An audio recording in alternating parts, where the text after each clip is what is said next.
Nosotros somos el grupo 4, Supercards. Para este proyecto, nosotros reutilizamos la lógica programable del proyecto 1, que corresponde a nuestro juego Game, que es un juego de cartas y dados.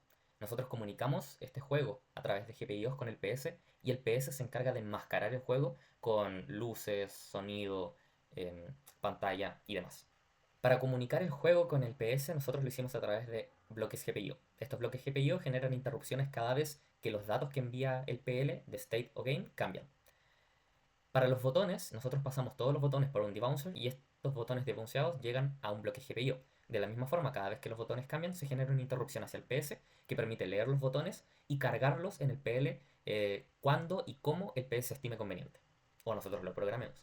Para el booster, nosotros creamos un IP core llamado partitura petit, que es un IP core AXI de 50 registros que nos permite cargar una partitura con muchas notas y repetirlas en secuencia. Para controlar este IP core, nosotros utilizamos un GPIO, entrega la señal de enable que le dice a la partitura si sonar o quedarse callada, y la partitura cada vez que cambia de nota nos devuelve una interrupción.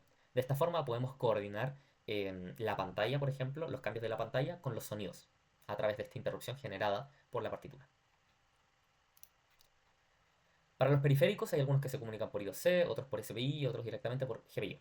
Para el sensor de luz, nosotros los datos que le enviamos y recibimos se transan por I2C, pero la interrupción que viene desde el sensor de luz nosotros la pasamos por un GPIO, y el GPIO se encarga de entregarnos una interrupción hacia el PS. Para la pantalla, toda la información que nosotros le entregamos a la pantalla va por SPI, pero los pines de RS y reset de la pantalla nosotros los tenemos que enviar a través de un GPIO, ya que son pines físicos. Después, todos los periféricos analógicos están conectados directamente en la booster a una ADC, y para comunicarnos con esta booster necesitamos un protocolo SPI. Por último, tenemos el AXI Timer, que tenemos los dos timers habilitados. Uno para interrupción periódica y así poder estar leyendo los periféricos analógicos constantemente, y otro para una interrupción single shot que nos permite leer el valor de la luz después de un tiempo generada la interrupción, ya que la conversión del sensor de luz no es instantánea. Respecto a las actividades complementarias y obligatorias, tenemos todo excepto la actividad complementaria 5, ya que cuando intentamos implementar el ILA nos apareció un error de falta de recursos en la FPGA. Implementamos bien el BIO, pero no pudimos implementar el ILA porque nos quedamos sin recursos. Para la actividad obligatoria 1, pantallas, periféricos y registros, nosotros podemos ver que cada vez que se ejecuta la función salvavidas handler, leemos los registros de estado y de data del PL, y dependiendo de cuál es el estado, nosotros cargamos en la pantalla, aquí en GIO, dist string. Por ejemplo, si estamos en el estado de menú, cargamos un menú; si estamos en ruleta, cargamos ruleta; si acabamos de obtener una carta, por ejemplo en el estado de 10, nosotros ponemos carta y el valor de la carta que está almacenado en el registro que acabamos de leer. Para los periféricos usamos el sensor de luz, el micrófono y el acelerómetro. Para el sensor de luz hay muchos registros que son de nuestro interés. Primero, el conversion time, que lo seteamos en 100 milisegundos, ya que la alternativa eran 800 milisegundos, que era muy lento, que corresponde al quinto bit más significativo. Otro registro de interés es el quinto bit menos significativo. Nos permite setear las interrupciones con comparación de curva de histéresis. Esto nos permite que cada vez que estemos por sobre el umbral, el pin de interrupción va a estar siempre en 1, y cada vez que estemos bajo el umbral, el pin de interrupción va a estar siempre en 0. El cuarto bit más significativo nos permite setear las interrupciones en Active High, que si estuviese en Active Low funcionaría exactamente igual, pero veremos en los siguientes videos cómo cambia la dinámica del sistema. Con el registro del sensor de luz en Active Low, podemos ver que la interrupción está en 1 del sensor de luz, y si ponemos la linterna, se genera la interrupción igualmente, porque es a la alza o a la baja, pero ahora con la luz el sensor, o sea, la interrupción está en 0. Con el registro en Active High podemos ver en el centro que la interrupción del sensor de luz está en 0. Si ponemos la luz, se genera una interrupción, como vemos, alerta de luz, y el pin del medio, que es la interrupción del sensor de luz, está en 1. Si no tenemos seteada la interrupción por curva de histéresis, veremos que si ilumino la tarjeta, el dispositivo satura en interrupciones y la función no se puede ejecutar correctamente. Y si quito la linterna, vemos que terminan las interrupciones y entrega el valor leído. Pero al estar saturando al microcontrolador en interrupciones, no puede ejecutar nada más. Para el acelerómetro, nosotros lo que hacemos es que cada vez que se genera una interrupción periódica del timer, leemos todos los sensores con la función actualizar sensores. Si el acelerómetro está por debajo de 600, vamos a generar una simulación de que se está oprimiendo el botón 2 de la SIBO, comparando con un OR los botones y un 4. Si el acelerómetro está por sobre el umbral, simplemente vamos a cargar los botones. Para el micrófono, nosotros podemos ver acá dos instancias. Si estamos entre 450 y 500, vamos a cargar un 0 en el GPIO 2 que corresponde al enable del buzzer.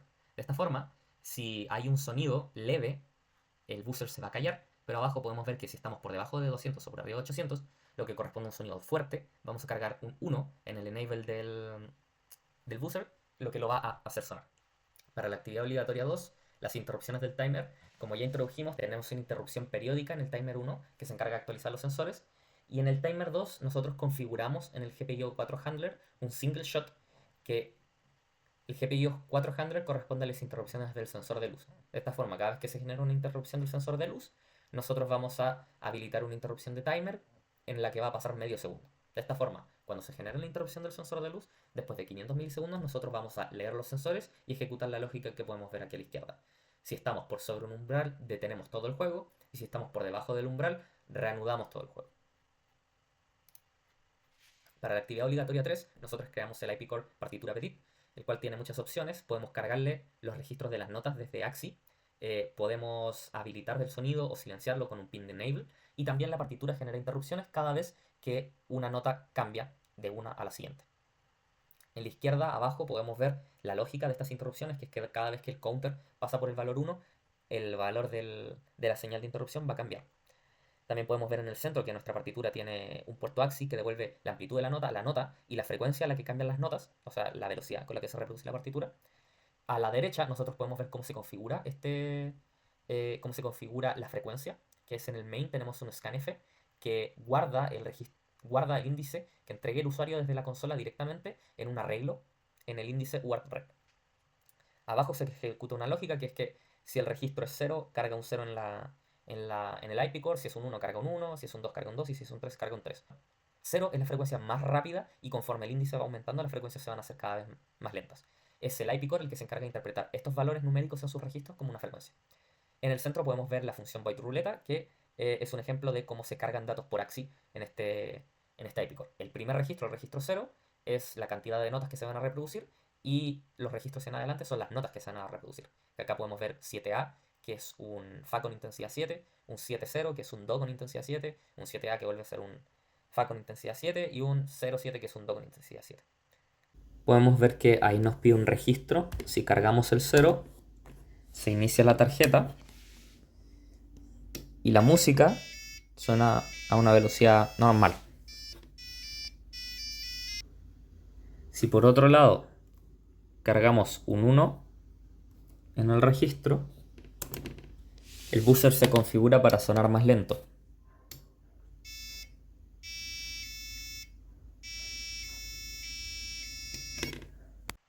Para la actividad complementaria 1, reutilizamos la máquina de estados del juego del primer proyecto. Podemos ver en la izquierda un poco el VHL, como los estados son RAM, Lootbox, Game y Menú, y a la derecha podemos ver cómo el menú envía las señales a través de GPIO al PS.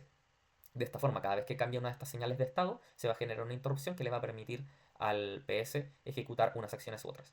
Abajo podemos ver el handler de estas interrupciones, que lo que hacen es leer los datos y según los datos que estén llegando, por ejemplo, carga el estado menú o ya como vimos antes, carga otro dato. La actividad complementaria 2 se trata de utilizar las herramientas de C. Podemos ver que definimos una estructura con todos los valores de los sensores que estamos midiendo y una función actualizar sensores a la que le pasamos un puntero a dicha estructura. De esta forma podemos actualizar los sensores de una forma más simple y recurrir a sus valores también de una forma simple. Para los registros de estado definimos unos macros en el que cada estado va a tener un índice asignado y todos van a ser guardados dentro del arreglo rex. De esta forma podemos, por ejemplo, acá abajo vemos que tenemos rex en el índice buttonPref va a ser igual a rex en el índice buttons. Esto lo que nos permite es siempre saber cuál era el estado previo de los botones. A la derecha tenemos más macros definidos y algunas variables externas que vienen desde librerías como el IOC o el SPI.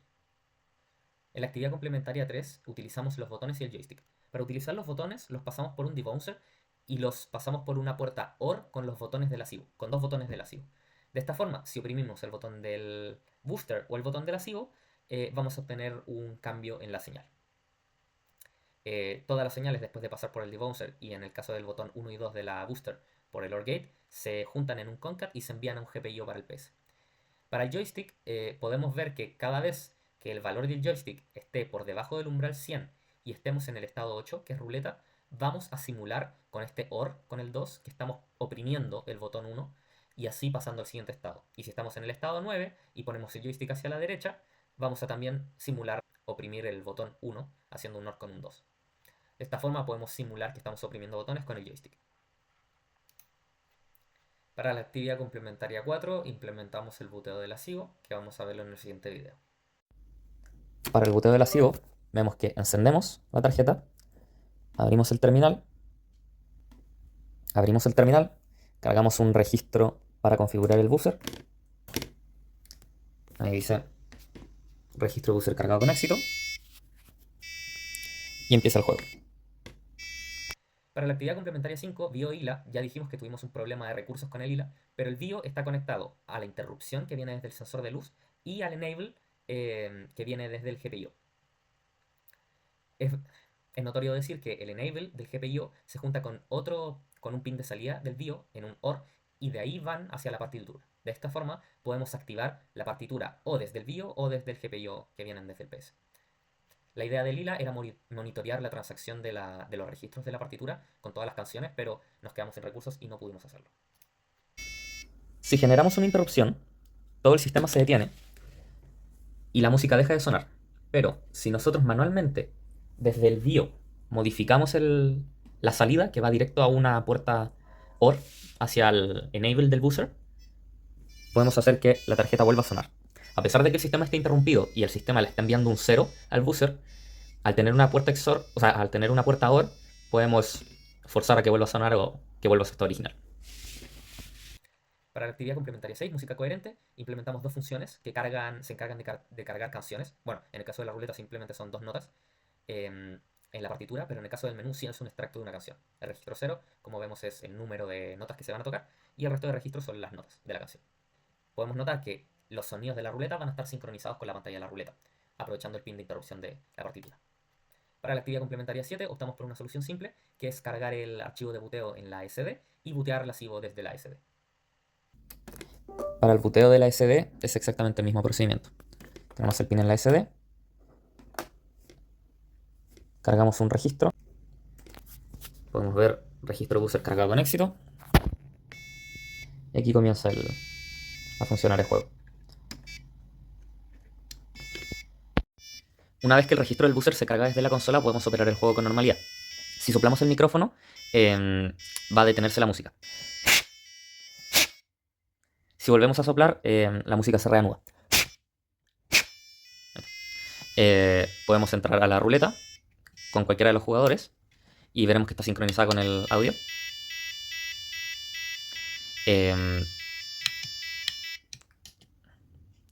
Ahí tendríamos que lanzar 4 veces con uno de los jugadores.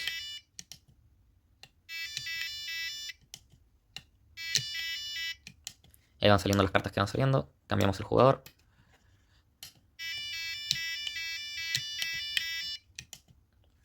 A la izquierda para lanzar la ruleta. A la izquierda para lanzar la ruleta. A la derecha para detenerla. Y sale la carta. Ahí probablemente hay problemas de interrupción. Ahí estaríamos. Podemos entrar en el juego. Inicio de juego. Compramos las cartas. Como eran iguales, gana, o sea, se lanza una moneda y gana el jugador A. Pero el juego no ha terminado, así que dice sigan jugando. Se comparan las cartas. Eran iguales, ganó el jugador B. Se comparan las cartas. Ahora, el jugador A tiene que lanzar un dado. Podemos lanzar el dado agitando la tarjeta. Ahí podemos ver que el LED cambió porque A está sumando. Volvemos a lanzar y el LED es completamente azul porque A tiene harto puntaje. Ahora, podemos lanzar con el jugador B.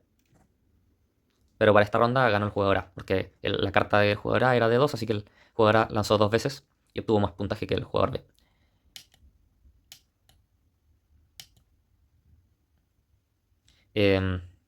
También podemos generar interrupciones con el sensor de luz.